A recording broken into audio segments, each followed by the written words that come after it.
What's up, everybody? Welcome back to another installment in the Talk from Dublin series. I'm your host, Dan, joined by my co-host, Colm here. How's it going? Grant, we've made 2 episodes, Colm. We've hit number 2. Just when they thought they could get rid of us, we're back. We're not going away. We have yet to crash and burn, which, well, we'll keep on going. And we'll see how we go, yeah. Probably need to do a bit more rigmarole this time as I kind of rush into things first episode. So I say the first question in everyone's mind, what the fuck are we doing here? Well, we're 2 Irish lads trying to do, we'll do a conversational podcast, since I'm pretty sure it's the new hot thing to do at the moment on the internet. You get random people, you sit together, and then you just ramble on about just talk shite for about half an hour and, see how it goes. Pretty much. So, I don't want this to be all about, essentially, it's all doom and gloom. Unfortunately, this episode, along with the last episode, is a lot under the whole, everything's burning. It's a lot of depressing sort of topics, but we'll get to something upbeat eventually, I'm sure. Yeah. Also try and make sure not to have this completely centralised on politics. There's a lot of things to talk about. We're going to take it easy the first few episodes and cover things we're comfortable with. So for this one, we're going to move a bit further north to the border. Still kind of Irish-centric, but involving Ireland and the UK. And instead we're going to focus today on Northern Ireland and essentially the potential effects of Brexit in the eventuality of a hard Brexit deal. Or even a partial Brexit deal. Which would be a disaster, but... Yeah, because at the moment, both Britain and Europe are just having a massive standoff against each other, and someone's waiting for someone to blink, but no one's blinking. No one's willing to comply at the moment. They've hit a massive brick wall, and it's becoming a real possibility. There's just going to be no deal, and everyone's going to walk away from this really unhappy. So, probably have to do a really quick rundown, because everyone, I say, understands what Brexit is, but... I say some things have been lost in... A few bits of information is probably lost over the years, because it's been over 2 years at this stage since the vote has actually happened. So pretty much back in 2016 you had the whole vote in the United Kingdom voted if they wanted to remain or leave Europe, and a majority of the population voted to leave Europe. Well, if you broke down from country by country and country, you have Scotland and Northern Ireland vote for majority to remain, and now you essentially have half the United Kingdom being dragged out of the European Union. Against their will. Unless United Ireland. But we'll get on to that later. We'll get to that later on. And currently, Theresa May's government is in a coalition with the DUP up in Northern Ireland. Bad move on Theresa May's part. Very bad move. Anything involving the unionists, it's never been the best. They have a bad track record of digging their heels in the ground and refusing to budge unless they get their way. And again, it is happening. So because this coalition, you have Arlene Foster, head of DUP. She's secured essentially financial funding for Northern Ireland in the case of a hard Brexit. People securing funding for their farming sector, sciences and other projects. But because of the DUP mindset of how they must be lock in step with Britain at all times and they must leave Europe, when Britain leaves Europe, they are causing a huge trouble with the whole negotiation process, because they refuse to accept any sort of border that separates Northern Ireland in any way with the rest of Great Britain. But what's even more bizarre is they're shooting themselves in the foot here, because they're actually rejecting proposals that would make themselves better off than the rest of the UK, just so they could, hold on to their identity of being a part of the UK, So they're rejecting the whole staying within the customs union, even if the rest of the UK doesn't. Which, why? I don't know, because it's really in their best interest to stay as closely linked to the EU as possible. But they seem to want to, at least the DUP seem to want hard Brexit, and really to stay with the UK and not actually give themselves extra benefits that they could be getting. But pretty much like the DUP are they're pretty much the hard unionists at the moment in Northern Ireland. For anyone who is unfamiliar with the term unionists, these are the people in Northern Ireland who see themselves as British and want to stay part of the United Kingdom as long as they can. That they refuse to be part of United Ireland. They don't want to be, because they don't see themselves as Irish. So with the DUP kind of at the head of the government and also part of the coalition with Theresa May, they're able to keep their interest in Northern Ireland secured throughout these Brexit talks. No matter what way these goes, Arlene Foster has pretty much secured the union's position in Northern Ireland. They will make sure throughout these talks that they will always be part of Britain, and they can essentially stop any kind of negotiations, even any compromise when it comes to the Irish border. And in the case of a hard Brexit, there's going to be huge ramifications for Northern Ireland, and Northern Ireland's really the one that's going to be affected tremendously from Brexit. Probably a lot worse compared to the rest for down south with Republic of Ireland. Like when it comes to trade, about 56% of these goods of Northern Irish goods and services goes to the rest of Europe. So, and 2/3 of these European exports goes to Republic of Ireland. Yeah, so basically having a hard border is going to be pretty catastrophic for both economies, but particularly for Northern Ireland. So the DUP have come out and said they don't want a hard border, at least. Oh, no, everyone has come out and saying they don't want a hard border. The Irish, the Europeans, the British and the Northern Irish, one wants this hard border. They just can't agree on how. Yeah, no one can agree how we're meant to deal with this, because both Britain and both Europe have given up proposals, and neither side's willing to accept the other. Like Britain, they want to do this technological mumbo jumbo. Yeah, this a magic technological border, which just can't work. And they also want to essentially collect tariffs and all that. They want to collect tariffs on behalf of Europe, I think. Yeah, so basically the EU outsourcing their tariff collecting to the UK, which is not going to happen. They also want to essentially kind of like they essentially wanted to be partially in the Eurozone after they left, like partially in the trade union. So they wanted kind of like a leeway of like something like X amount of years where all the United Kingdom will be still parts of trade, like the common trade area, until like say 5 years later and they'll be all gone. Yeah. But they were using that as, see, we've solved the border. Northern Ireland's still going to be part of the free trade. But for 2 years, like and then there's no backstop. There's no legally binding backstop.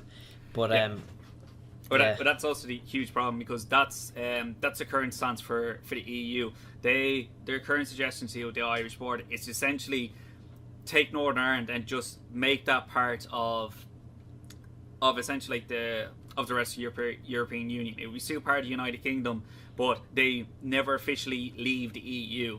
But unfortunately, Arlene Foster will never go not with that. Not going to happen. Not a chance. It is creating a wall of Northern Ireland with the rest of the United Kingdom. Even though it would massively benefit their economy. And the interesting thing as well is they want this transitionary deal where they can stay in the customs union, but they don't want free movement of people, just trade of goods. So basically, no immigration, which they seem to forget as well is going to include, British people going and retiring in Spain or France or, whatever. But they don't want free movement of people, but they just want to keep their free trade agreements, which the EU are never going to agree to. Yeah, it's the whole fallacy of they want to have their cake and eat it too. They just want to take certain segments of the European Union that benefit Britain and then get rid of everything else they don't want. But EU would be mad. The EU would be mad, just going, you can have what benefits you, and then not take what you believe doesn't benefit the rest of the United Kingdom. Yeah, and you have to remember as well, like the EU is roughly 500 million people.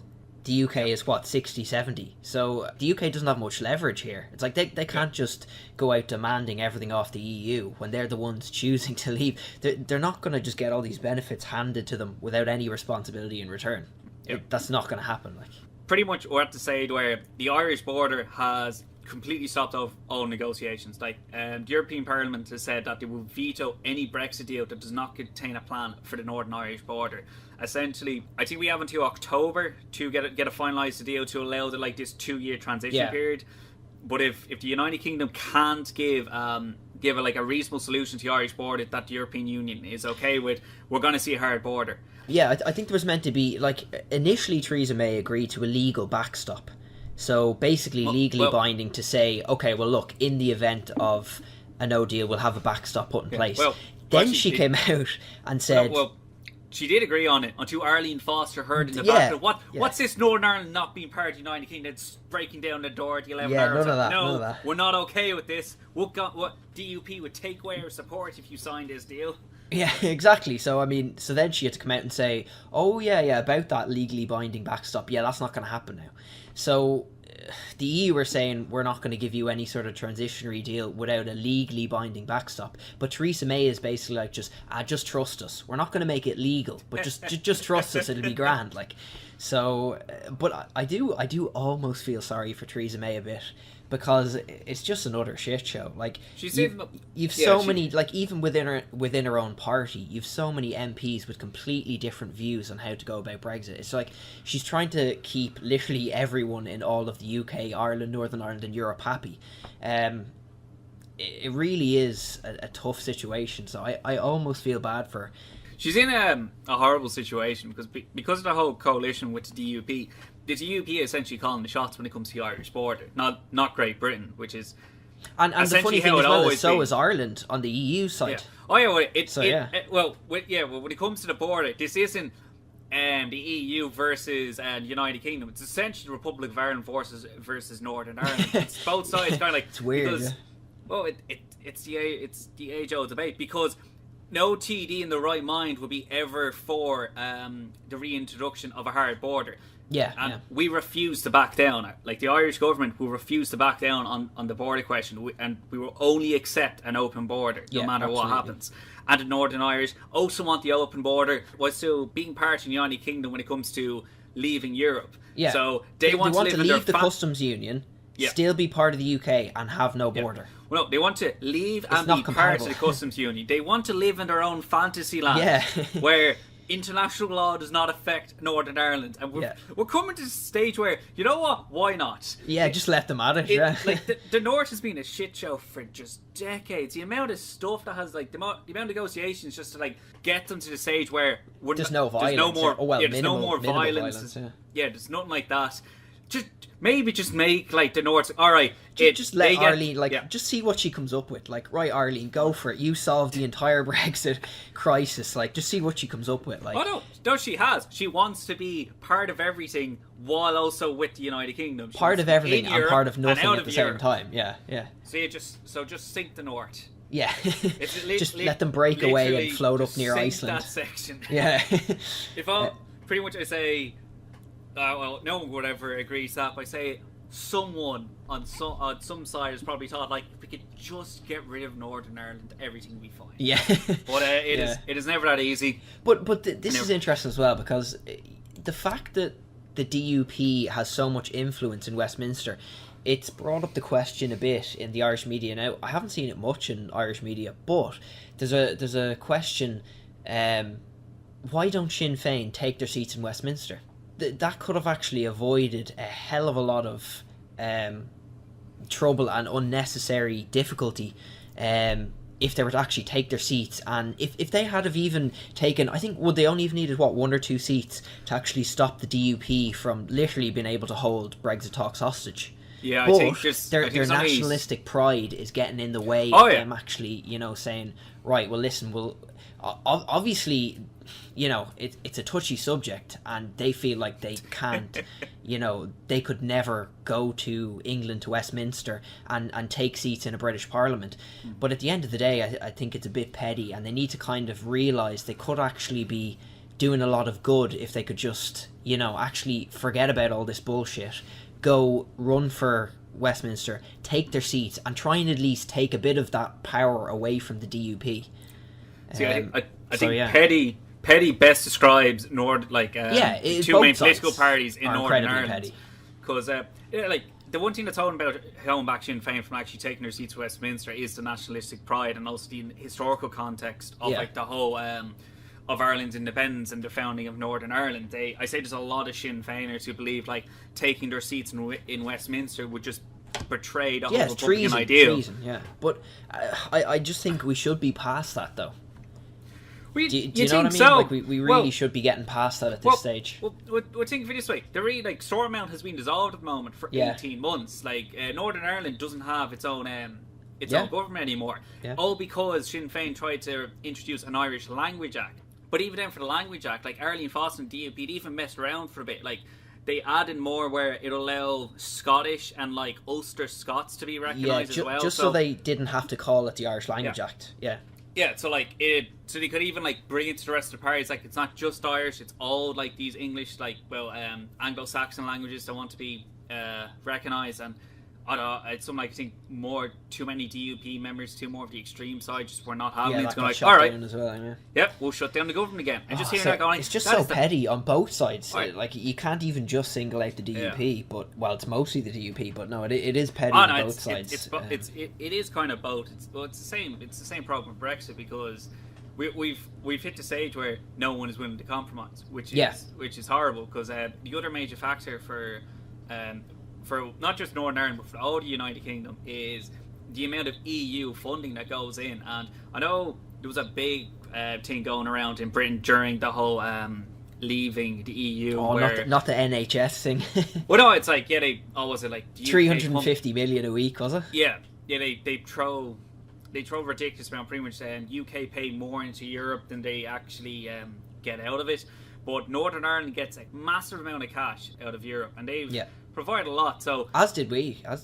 Of course, we have. The whole island was in a horrible state decades ago, but our EU funding's helped tremendously. It's like as soon as we've got to the point now where we're economically advanced and developed, some people just seem to think then, oh well, we should affect the EU. We're grand now. Yeah. Do you know what I mean? Whereas any money that goes into the EU is also going to more developing countries in the rest of Europe, and in turn as well, that boosts economies all across Europe, and that increases our ability to trade with them as well. So it's been hugely beneficial for the entire region, and to kind of think like, we've got all our money out of it now, and now Ireland has only started being a net contributor in the last few years, isn't it? Yeah, since 2014. And some people are already starting to turn on it now. In fairness, there's not many Irexiters, but some people are starting to say, oh, well, look, we've got enough out of it now, so time to go. But I think it's a pretty poor attitude. And with Northern Ireland, it's even worse, because they're still actually net receivers from the EU, so they really can't, they're not going to get the extra funding from May, or maybe they will if Ireland trends are... so you never know. Well, yeah, when Brexit does come, Northern Ireland will be disproportionately affected by the lack of EU funding, because they're getting most of it. And I think it was for last year, I think Arlene Foster essentially hammering out her terms essentially to be part of the coalition, and has secured funding when it comes to the farming sector and other parts of Northern Ireland that get a lot of EU funding. So it was an extra billion, was it? Yeah, it's good few billion on top of that. So Britain has signed the check on that, going all right, we're going to keep you funded on this, and that'll keep you going. So one aspect of EU funding is not going away. But one thing I didn't realise until I was looking into it is that the EU has been providing a lot of money into the peace process from the Troubles since the Good Friday Agreement. Since 1998, EU has provided €1.5 billion into Northern Ireland to help the continuing peace process and bringing the Catholic, Protestant, the nationalist and unionist communities together and trying to stop this whole divide that's happening. 1.9 billion is a lot. What's that going into? Essentially, kind of bring communities together that were once pretty much at each other's throat during the Troubles. So trying to bring these Catholic, Protestant communities together and bring the nationalist and unionist communities together, and essentially try to help and I think fund projects that kind of integrate the two sides together and community services and educational programs and stuff, I'd imagine. And also help with economic and social stability, and other kind of small objectives from this peace funding was also helping children and young people, creating shared spaces and services, and building positive relations to the local level, and also creating kind of a shared education space between all political and religious backgrounds. Fair play, yeah.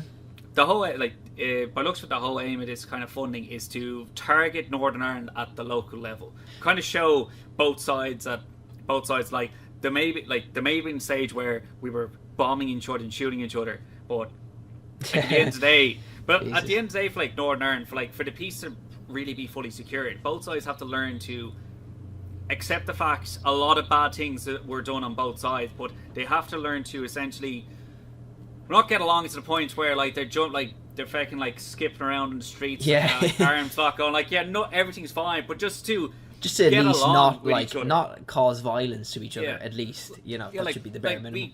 like there's still peace walls set up in Northern Ireland, and we sit like Derry as well, still a huge debate. And I say there's still like plenty of spots in Ireland, like in Northern Ireland, it's still kind of like if you're the wrong if you have the wrong political belief or the wrong religion, you're gonna have a bad time. And also, but it is getting better. I mean, a hell of a lot better compared to what it was like. And the orange marches, they always cause huge problems. This isn't the Troubles, but the North is still a far ways away of like having like no tension. Between they haven't got the balance unions. fully there yet, but but this takes time, a lot of time. Yeah, and but it's interesting as well because, like, I mean, some people might be claiming, like, why are the EU all of a sudden saying they're so concerned with the whole peace process in Northern Ireland and the Republic? But you quoting that figure of 1.9 billion dedicated to the peace process, 1.5 billion, 1.5 billion shows at least that they have actually been committed for a long time towards it. They're not just suddenly turning around and saying, oh well, look, we've to protect the peace deal just in order to give the UK, say, a worse deal or to be harsher on them.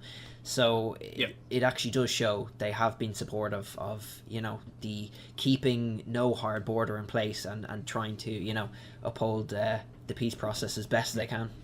This funding is like 1.5 billion has been provided since 1998 till 2018. So over just 20 years since the signing of Good Friday Agreement, all this money has been pumped in, kind of helping the local communities. And the one thing I found really odd about this is that like UK have they've signed off, they've essentially guaranteed the funding they've guaranteed the replacement funding for all the farming sector, sciences, and other projects that have been. That's currently getting extra funding from Europe, but they haven't put a guarantee on this peace funding. They've said they can provide the money, but they haven't give a written guarantee.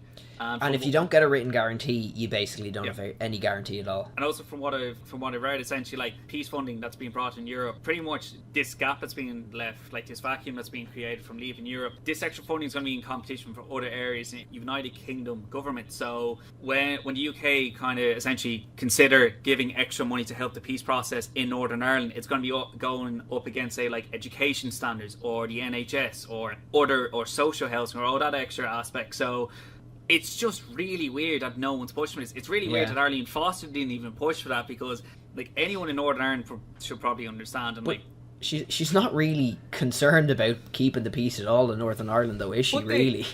But everyone should, because I agree. The Troubles is not that long ago.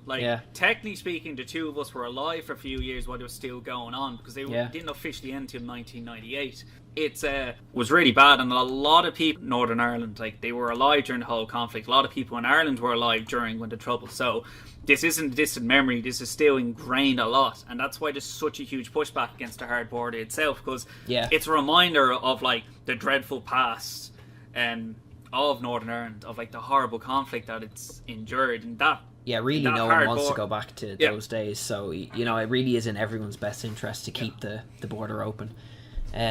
But it's interesting as well now because there's a bit of talk about possible reunification, and even the ex-DUP leader came out a few days ago and said that they should actually prepare for the possibility, which you would expect someone from the DUP never to come out and say publicly. Even if they feel like they should have to prepare for the worst, you don't expect something like that to be coming from the mouth of a former DUP leader. So it's kind of interesting. It's we're getting to the point where if there is a no deal, we might be seriously close to a possible vote on reunification. The DUP comment was it was really weird seeing that, but they weren't going from the angle going it's going to be happening any day now. They I think the quote from the guy was saying, "I don't expect my house to burn down, but I still insure it." We're not expecting unified Ireland around the corner, but the unions should be ready. Should plan for it, but you don't expect them to say that, even if that's what they should be thinking and should be planning for. That's not something you'd ever Arlene is never going to come out and say that ever. Oh no! Ever. Well, if she did, she'd lose everything. Yeah, it's not going to. But there's another article here saying Irish unification no longer a question of if, but how soon. And it's interesting because if you look at the stats at the moment on the number of Catholics versus Protestants at the moment, among the younger age groups, they say in 3 years' time by 2021 there's going to be a Catholic majority in Northern Ireland. which is quite interesting. It's actually quite interesting. Ian Paisley, he'd get out of his own grave just to shout up here. It's like, I warned you, I told you the Catholics would take over. They're breeding like rabbits. I was a fool. Yeah, but no, but it's interesting as well because there's more polls being done as well, which was looking at in the event of a sort of a hard Brexit or a no deal. It's interesting here. I have the stats. It says 28% of people who used to support Northern Ireland staying in the UK would now consider reunification after the whole Brexit thing, whereas only 0.85% said, I used to support Northern Ireland joining the Republic of Ireland, but I may/would support Northern Ireland remaining in the UK. So there's a lot more people flipping towards from a sort of a loyalist point of view to being open to the idea of reunification. Yep. And another 26.9% as well said before the referendum they would support Northern Ireland joining the Republic, and they still do. So I think in total that's nearly, it's 55% or something, according to this, overall, would be open to the possibility of reunification. Yeah. Another poll as well said 54% said they would like a referendum, and that's Northern Ireland citizens out of 53,000 voters that were polled. And of the 54% that said they would like a new referendum, 52% were for Irish unity and 48% against. So we can't really look too much into these polls, but I think what we can take from them is it's actually close enough now to the point where I think they can seriously think about holding a vote on this. Yep. Not necessarily that it would pass, but at least we're getting to the point now where the support is there for a vote and to really consider it. But I think it's going to really depend on what kind of deal May gets, from the EU. The deal is going to be a major factor, and the fact is, it is so close. The unions still have a slight majority, but for one of the stats that you sent me there, 45% of people asked wanted to remain in Britain, 42% wanted to return to Northern Ireland, and 12% were unsure about the question. It won't take long until one side will get the majority, or we're not maybe too many years away until you actually have a majority of people wanting to rejoin with Ireland and get the United Ireland. Yeah. The Brexit deal, depending on that, is going to either speed up or slow down this process tremendously, or just change it completely. If we have the full hard border, the entire Irish community in Northern Ireland is going to feel betrayed because they voted to remain, and they're not getting that. And there's so much talk about everyone not wanting the hard border, and if it does get created, you're going to have this Irish community that already feel isolated get even more isolated, and for a lot of these people that. It won't even be just the Irish community, though. There's a lot of unionists and loyalists who I think would not be too receptive to a hard border either, and to a bad Brexit deal. I think a lot of people would actually flip over. That stat there that by 2021 there'll be a Catholic majority, but in theory, they mightn't even have to wait that long because of loyalists, unionists who might actually flip over to the other side before then. It really depends on what kind of deal they get. If they get a really bad deal, I think we could see a lot of people who would traditionally, identify themselves with the rest of the UK wanting to actually join a United Ireland. Sure. What was the thing?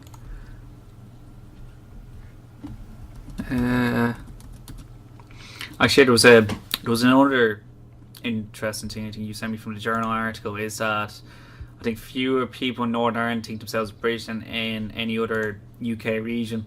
Yeah. So that's interesting. Well, if that's a numbers logistic, then of course it's the fewest. It has the smallest population. But if that's a percentage logistic, it has the lowest percentage of people that see themselves British, and would make a very interesting stat for for a piece of territory that's been very contested for decades over the fact that it should be even part of the United Kingdom in the first place. And I think the same stat said, I think for Northern Ireland you had 46.7% seen as British, while 58.6% see themselves as Irish.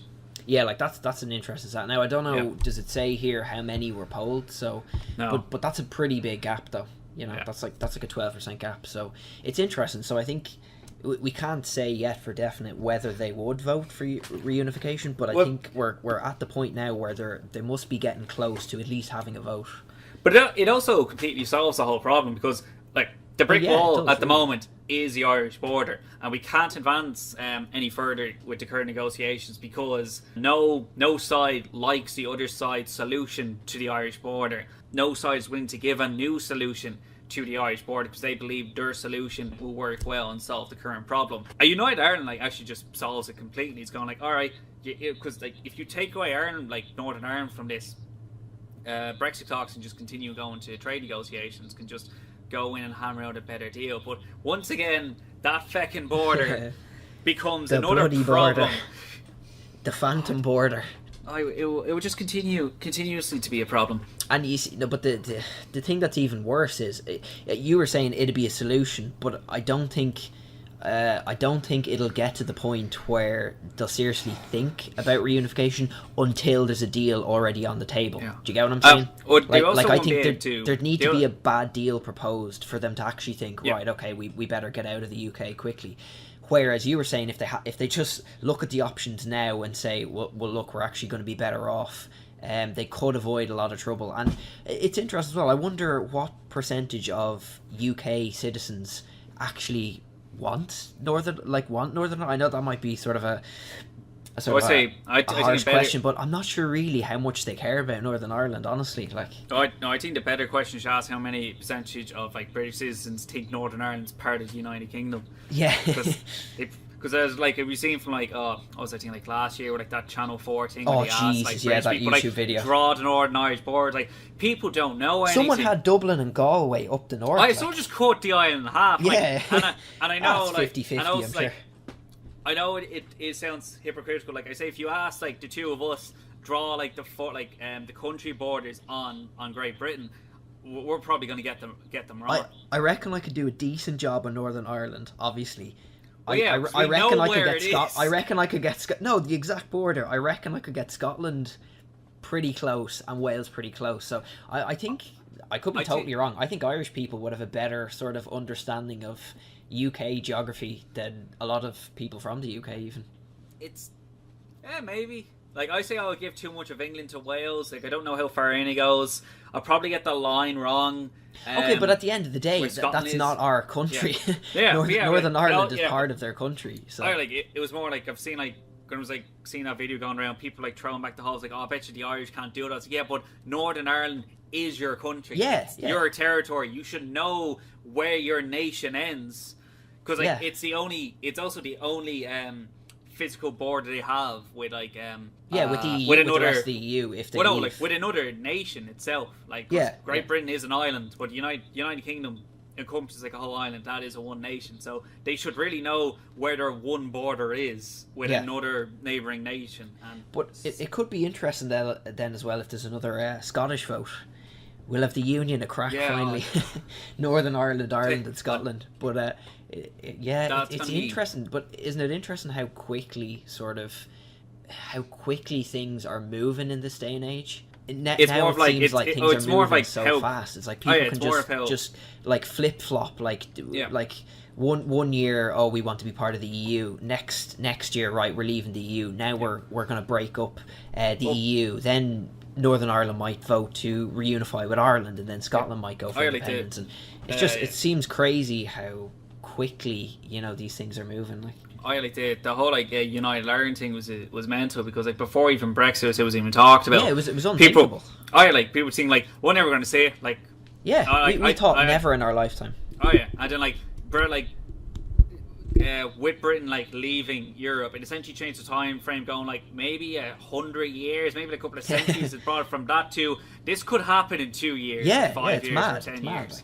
It's now come to the point where it's now plausible for our generation to essentially see a unified Ireland, which was never possible. Some articles are saying it's a matter of when, not if.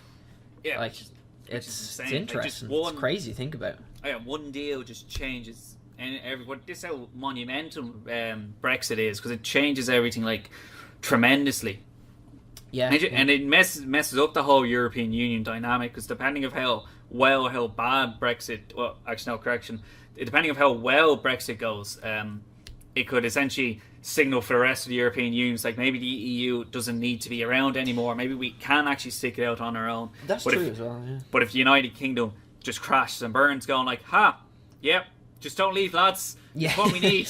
Keep right, under the EU banner. We've been the martyrs. We found out it's not a good idea. So, yeah, it's a good point, because if it goes well for the UK, which, well, I mean, I can't see happening, but if it does, that could open the door for a lot of other countries to decide, well, listen, maybe we'll look at leaving. And if they crash and burn, as you said, that's going to be a huge deterrent. Yeah. So I think that's one of the reasons as well the EU don't really want to concede too much. Well, because the more they concede, the worse it's going to affect the rest of Europe, really. Yeah, like anti-EU sentimentality is growing, because like Poland have always been, like, they've been at odds with Europe for ages. It's the only European nation that the EU has put sanctions over because of how things are being run. And then Italy, its new government, it's very nationalistic and it's very anti-European. Yeah, and I say Greece. But there's still only what, one or two countries that are actually seriously on the line of having a majority in favour of leaving, other than the UK. Yeah. There's like in Ireland supports 75-80% for being within the EU. But now there is a presence of like Irexit fucking people going. Well, around. The fact Brexit is happening has like emboldened anti-EU support throughout like the whole European Union. That's true, but I think they are minorities, though. I think they are small minorities. They're pockets of nationalists, really. But we are also not saying that EU does not come with its own criticisms. There is some faults with the thing, which we'll probably talk about at like a future stage, because we need to like look at like the whole European Union probably at some stage. Just recognise factors, benefits, and there's like some things that can be fixed. Yeah. As like when any governmental body, we can never get the perfect system. We're just trying to find the best system. It's pretty damn good though. It's not bad. It's not bad. Well, at it's all. been pretty good for us. It's been great for us. It's been great for us. But yeah, that'd be interesting to do a whole podcast. Just have the EU as a kind of a broad topic, the benefits and the negatives. But I think my position anyway is it's a huge benefit to us, and I think the UK are making a huge mistake. But I mean, we'll wait and see. And it's interesting as well, because like some people were saying in the lead up to the referendum, like, oh look, even economists haven't a clue what's going to happen. But there's also an aspect of common sense, in the sense that if you leave a trading bloc of 500 million, how are you going to expect to get favourable trade deals with the rest of the world? Yeah. Like America, like the UK is going to go to Donald Trump now. Oh, how are you, Donald? Any chance of a good old trade deal there? Like, he's starting trade wars with the entire world. Like, how do the UK, 60, 70 million people, expect to waltz over to Trump and get a beneficial trade deal when not only is the US 4 or 5 times the size of the UK, but they're being led by a protectionist. Like the US is never going to enable a trade deal with the UK where there's a net flow of money from the US to the UK. That's never going to happen.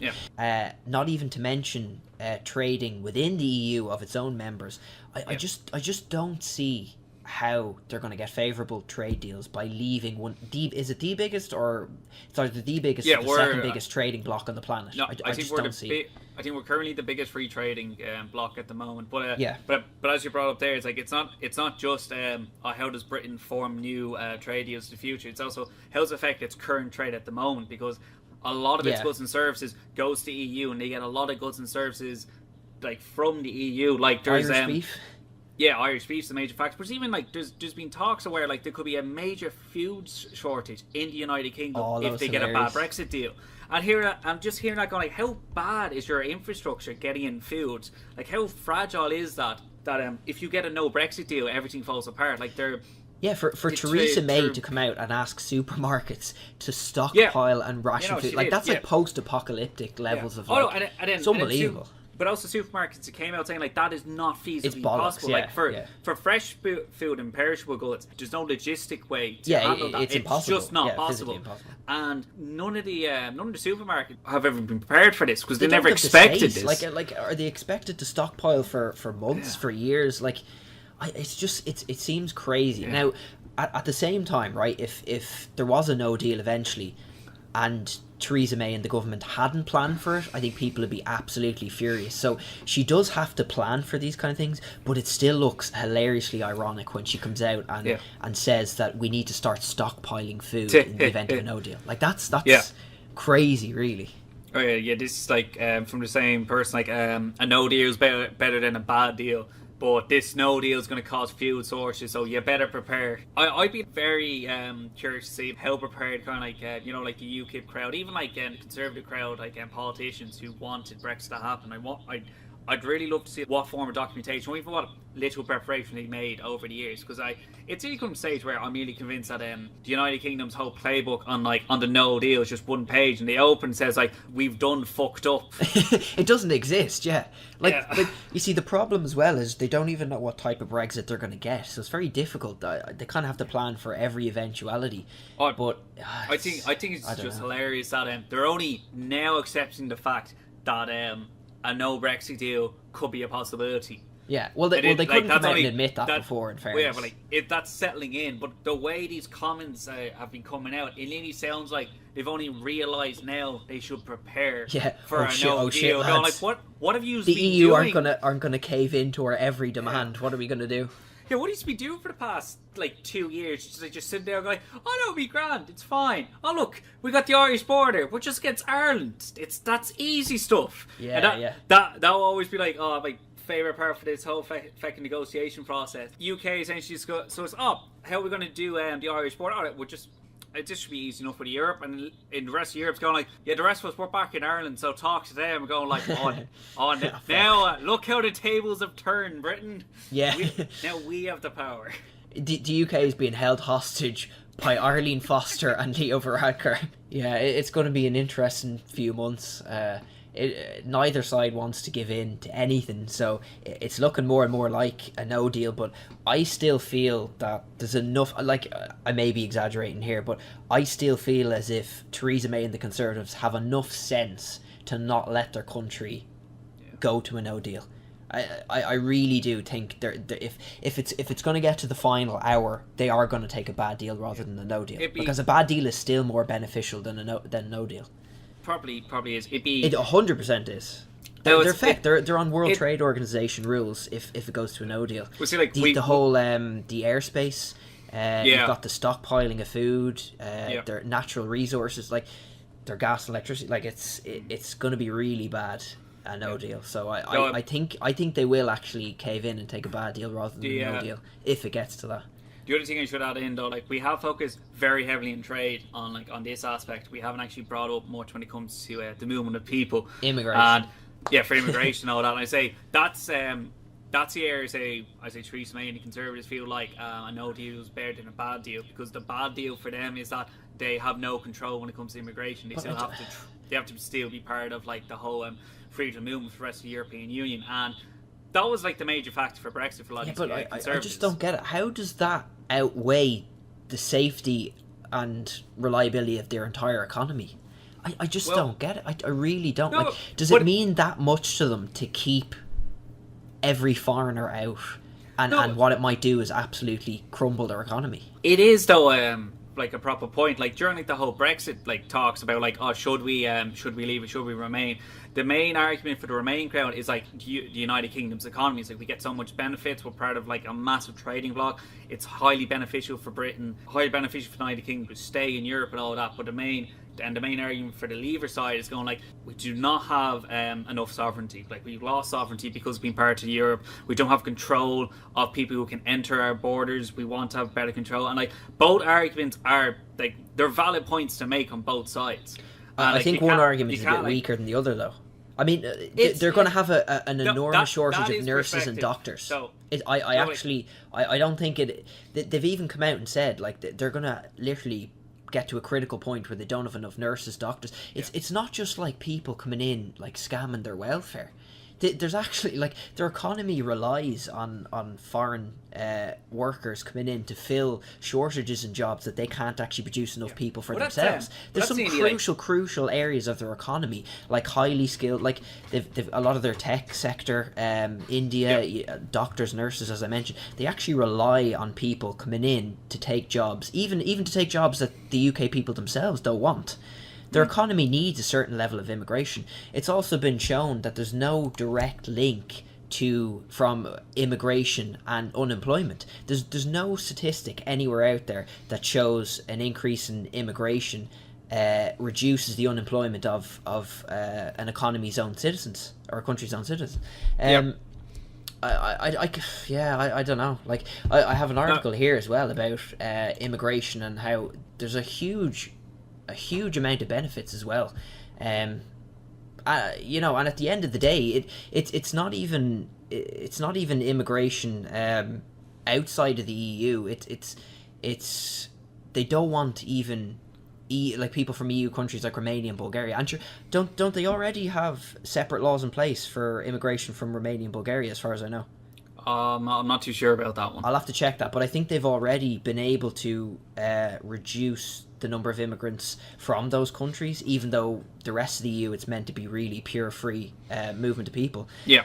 But I don't know. And there's so many British people as well who are living in other EU countries, like Germany, Spain, France, that go over for either to retire or go over to work. So it's going to affect them negatively that way as well, because it's not just immigration you're cutting off, it's emigration as well. Yeah. I say last year, I'd be holding a few kind of like the whole kind of like the Brexit debate is kind of down to like your perspective of it. Like I say, there's a lot of conservatives, a lot of leavers who think like the British economy can survive fine outside of the European Union, can probably perform better, and it all comes down to your like perspective on it. Like, do you have like a left-wing view, the conservative view, and that what's going to change what you think is truly more beneficial or more negative for the United Kingdom? But when you're hearing reports, when you're having like Theresa May calling for supermarkets to stockpiling on food because of how badly their supply lines could be screwed up because of a no deal. It's bringing a more like factual, a more clearer perspective. Like it's no longer a grey territory. It's very black and white. And if a no deal truly leads to a food shortage in the United Kingdom, cause like a hard border to be reenacted in Northern Ireland, and just causes horrible strife that a lot of people are fearing at the moment, and it's hard really to see how keeping immigrants out can outweigh that. It's really getting to the point where the impact on the economy, it's very hard to see how just keeping foreigners out of the country is more beneficial than protecting their economy. Probably to round this off again, we're going to round this off on more of a positive note. No, this is actually something I found very interesting. Europe have actually come out and saying that they're thinking of proposing to continue European funding to Northern Ireland if it does have a no Brexit deal. Fair play. Which I thought very interesting. Like they're very cool. Like they were essentially coming from the angle going like there's disadvantaged areas in Northern Ireland that like we had plans ready to help them, to aid them. Like we should try and continue and help and support these disadvantaged areas and try to continue this peace process to essentially help areas north of Ireland to build up and better prepare itself for the future. So the current kind of like EU what would you call projects, like all them, I have no idea what to call them, like they're plans, that's a word that works for this, but it's from 2014 to 2020, and those EU plans are going to keep on going no matter what Brexit deal happens. But there is a proposition going through the European Union that they're going to continue with their Northern Ireland plan, which is going to go from 2021 even beyond that. to 20. Yeah, like wow, they're going to include Northern Ireland for their 2021 to 2027 plan, fair play. Which would see another 120 million euro being funded in for the peace process and the cross-border projects in Northern Ireland. And I say one way that this could easily be seen as being passed through European Union is that this doesn't just affect Northern Ireland, it also affects us as well. Yeah, it affects Republic of Ireland. Like that border means a lot like somewhat 300,000 people a day, or that's mad.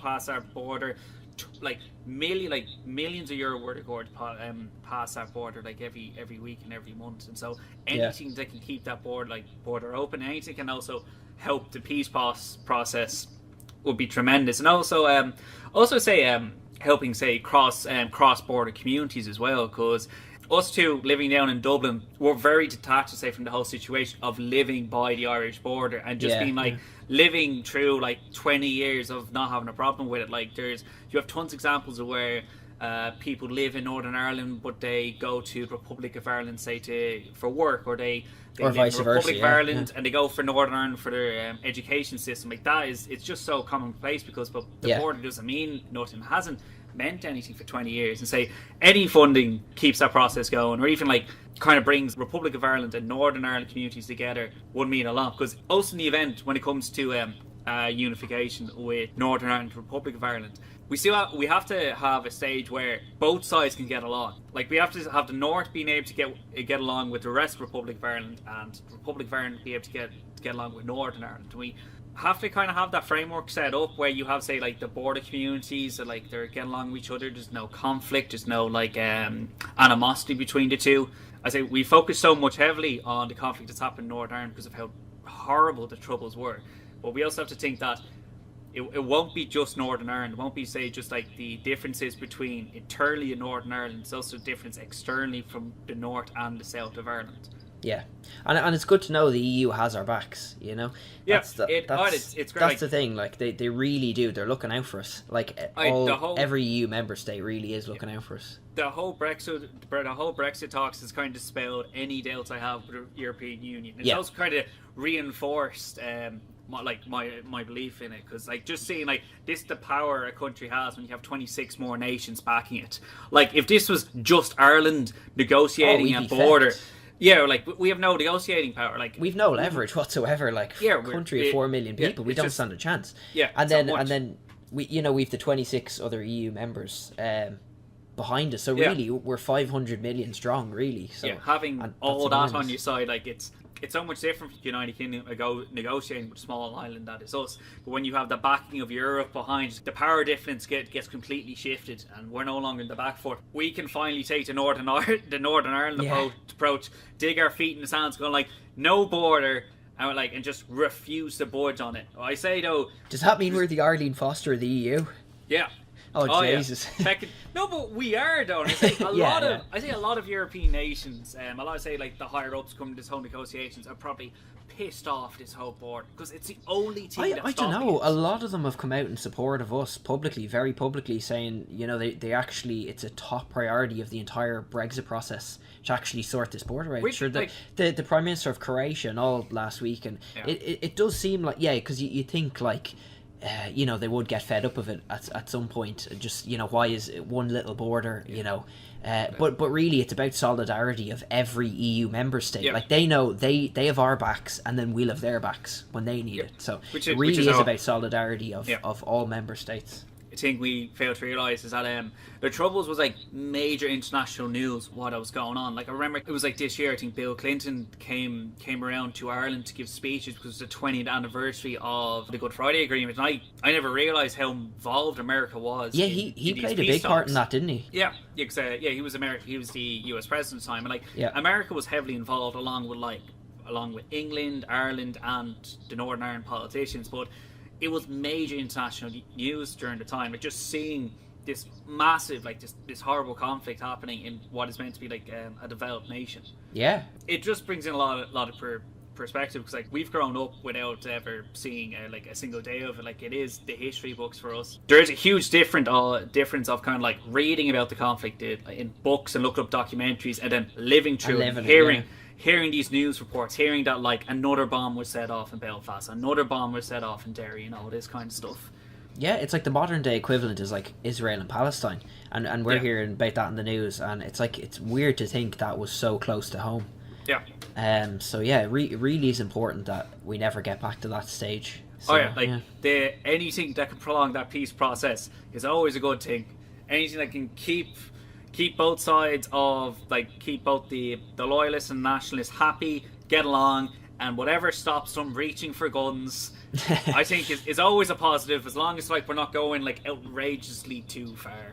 Yeah, I mean, we don't need to be, going around, as you said, skipping down the street and hugging each other, and we just need to get along. We just have to tolerate each other. We could probably get better levels. They say better levels of tolerance, could probably happen. There's still some rough edges to sand out, but there's a good path for Northern Ireland at the moment. Hopefully these Brexit talks don't like shove them off, stop these advancements, stop this kind of like the peace process too much. And you never know, might even help it.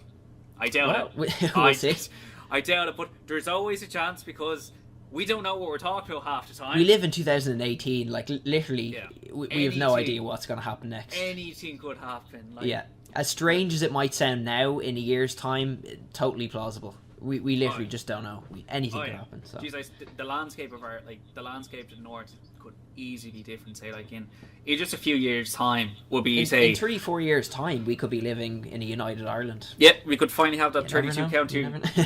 Finally the have glorious 32 county republic. I think that's everything. Do you want anything else you want to add, Colm? No, I think that's good. Yeah, that's good for this week. And any ideas what we're covering next week? Oh, I don't know. We'll see. There's plenty to get through. We'll see. There's something bad's gonna happen probably somewhere. We should try and think more positive next week. I'll try and a nice happy topic. Maybe. I don't know. There is none. That's the depressing thing. There literally are none. There's good things. We'll see if we can scour the internet to find a few for next week. Right. Well, that'll be probably more later down the line. But we'll keep that in the back of my head and try and find something. Yeah. But I think it's a good second episode. We had to go to. I've no idea how long we'll be talking for. About an hour. Sure. Well, it's not going to be an hour when I'm finished. Yeah. Once all that out. So we haven't rambled too much. Hopefully. Yeah. Hopefully not. It's been good. It's been good. Hope everyone has enjoyed listening. I hope everyone's enjoyed the rambling of us two going around just talking shite about Northern Ireland and the whole Brexit process. But you never know. We might get used to it, and every now and again we might actually know what we're talking about and actually get something right. We'd a few stats in fairness now. I have all the articles up here. When it comes to this Brexit, it's just incredibly hard to call what is going to happen, and so we don't have the answers. Like if we, if you're looking for answers, we don't have any answers for anything. If we had the answers to the whole thing, and I'd be very worried. Like, why are we voting these politicians in? Thanks again for listening. New videos always. Well, new podcasts shall be uploaded. We'll try every Saturday. We'll try to keep consistent then. So, thanks again, and hopefully you will see a new episode next week. Right, cheers. See you next week.